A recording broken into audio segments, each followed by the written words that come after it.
What's going on, everybody? Look at that Seahawks schedule. It's difficult, but it is not impossible for your Seattle Seahawks to run the table. And what's going to happen if they do that? Well, in this episode of Seahawks Today, your host, Will Ortner, that's me, we're going to get into all of the discussions that we need and all the different scenarios that the Seahawks will go through if they want to not only win the NFC West, but be the number one team in the NFC conference. How many wins do we need? I keep getting asked that question in my comments, in my DMs from Seahawk fans all over the place. What is it going to take for the Seahawks to get into the postseason? And frankly, right now, I'd probably say you're looking somewhere between 12 to 13.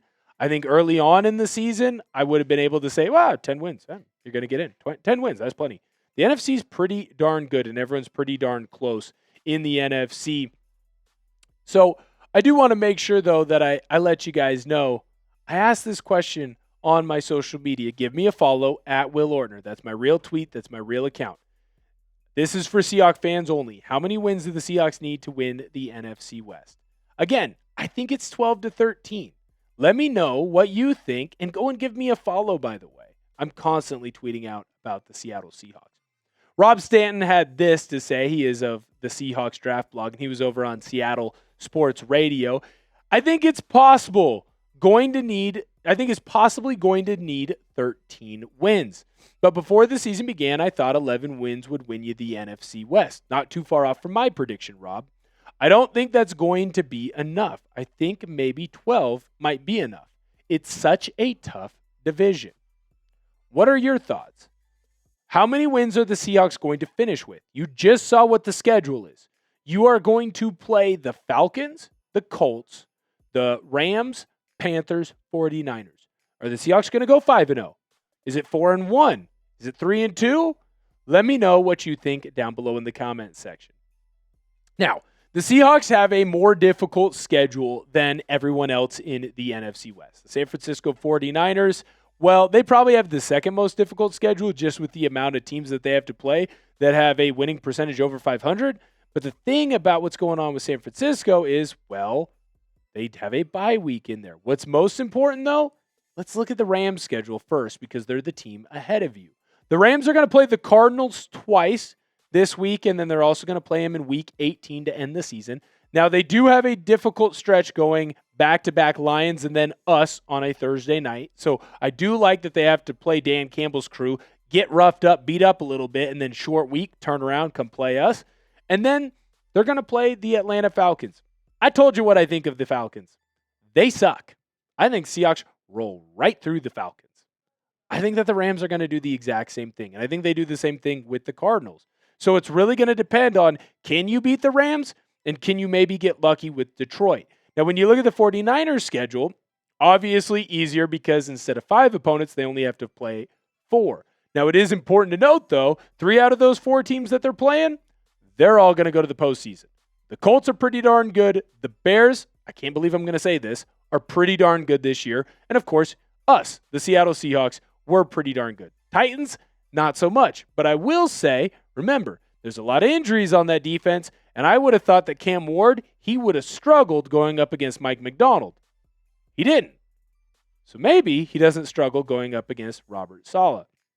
I've already dove into this quite a bit, but it's clear the bye week is what saves the 49ers. When the Rams and Seahawks have to go up against 5 opponents and they only have to go up against 4, it makes it super easy for them to get through a little bit less scathed or unscathed, I guess. If you only have to prepare for 4 games and that's your final stretch, especially since the 49ers are kind of starting to click, it might put them in a position to go from worst to first in the division.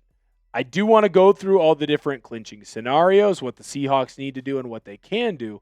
But before I do that, I need to let you know about my good friends over at PrizePicks. It is the holiday season, the best time of year for sports. Bowl games, basketball matchups, playoff pushes, it is all happening at once. And while you and I are out here making decisions every day, what gifts to buy, what to eat, which game to watch, there is one place where it feels good to be right. PrizePicks. New feature alert. PrizePicks now has early payouts. If your lineup gets off to a hot start, you may now have the option to cash out those winnings before the game even finishes. On PrizePicks, how you play is up to you. If you want flexibility, choose Flex Play, where you can get paid even if one of your picks misses. And if you want the biggest payouts, go for the Power Play. No matter your play, PrizePicks is a great way to put your takes to the test. I have a 3-pick Power Play for this weekend's action. JSN, more on his receiving yards. Kenneth Walker, more on his rush plus receiving TDs. Kirk Cousins, less on his pass yards against this defense. Download the PrizePicks app today and use code CLNS to get $50 in lineups after you play your first $5 lineup. That's code CLNS to get $50 in lineups after you play your first $5 lineup. PrizePicks, it's good to be right. All right, so the first important tiebreaker is going to be head-to-head. For the Seahawks, unfortunately, because of the way that you did not take care of business in week 1 or against the Rams when you were in LA, we have to find a way to win against both the Rams and the 49ers. If the Seahawks do anything, they have to beat those teams. Right now, when you look at the division in its entirety, the Los Angeles Rams are only ahead of you because the Seahawks lost to them. If the Seahawks had beat the Rams, the Seahawks would be the number 1 team in the NFC West. And if both the Rams and Seahawks lose this week, it's not going to be the Rams who are in first place. It's not going to be the Seahawks who are in first place. It's going to be the San Francisco 49ers who are going to leapfrog both teams and get all the way to the top of the NFC. Crazy. They could win and have the biggest win on their own bye week just by not doing anything. It's not going to happen. Seahawks aren't going to lose, but I'm just saying. Seattle, we have to beat the 49ers and the Rams because of the next couple of tiebreakers that I'm going to get into in a moment. But we cannot lose to the 49ers and the Rams or either one of them, because then we will not have an opportunity to get to a second, third, fourth tiebreaker if the season ends tied. That means that if the Seahawks lost to either one of them, the Rams in the rematch or the 49ers, Seattle would have to win at least one more game than they did to be in front of them.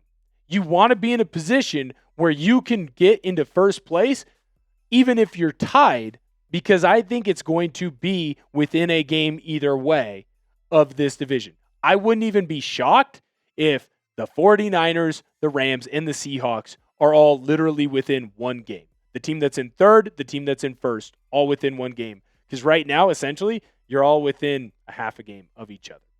Let me know down below in the comments who you got winning the division. If you got the Seahawks, go down below, type C. If you got the Rams, go down below and type LAR. And if you got the 49ers, go type SF. If I see any SFs or LARs in the chat, in the comment section, I will freak out.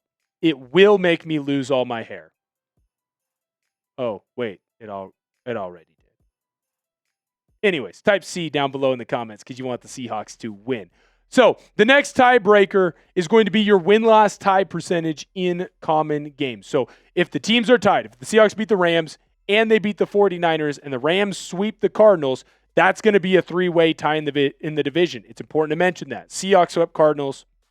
49ers already swept the Cardinals. Rams have not. So if you end up in a tie and the Seahawks in a tie beat the Rams and the 49ers, it would then move into this second category here, win-loss tie percentage in common games.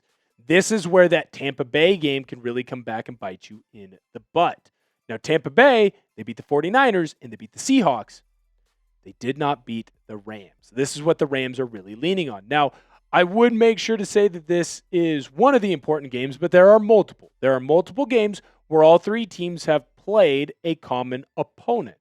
Now, there's too many games left to decide, hey, who's going to be in the top dog spot? Because if the Seahawks were able to come in and the Seahawks ended up beating the Panthers, well, now you'd have a common game opponent over the Rams, which I do think is important. When it comes, though, to looking at what the national media and what those people over in Vegas are looking at right now, I did look over at Stacy Rost and what she had to say on Seattle sports, and I think it's important to note this as well. The Rams are the slight favorites to win the division. Makes sense. Right now, they have the tiebreaker. With 3 games against the Cardinals and the Falcons, so 2 Cardinals, 1 Falcons, that makes sense. They have the easiest schedule. They already are in first.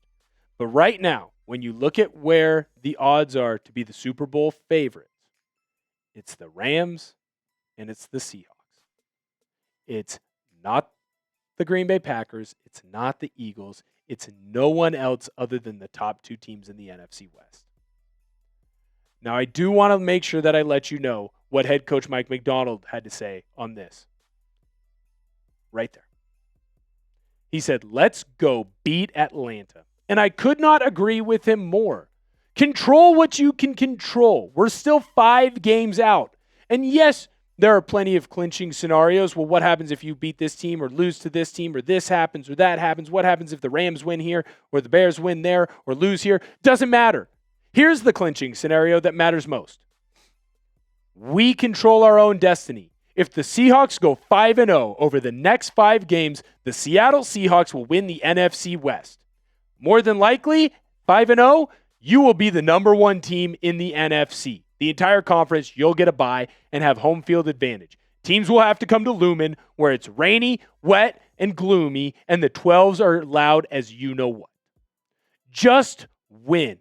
If the Seahawks win the rest of the way, you will be the number 1 team in the NFC. I guarantee it. You think the Bears aren't going to lose another game? No. You think that the Eagles aren't going to lose another game? No. Tampa Bay's already behind you. Green Bay's already behind you. And if you win all your games, that means the 49ers, and it means that the Rams do not. So win all your games. And we'll be partying, and we'll be excited. But then the real season will start. You got to go 2-0 to get to that Super Bowl. And I think that this team can really do it. You have the defense. You have a good quarterback who, if he can get over his issue with the Rams, you've got the team to win it.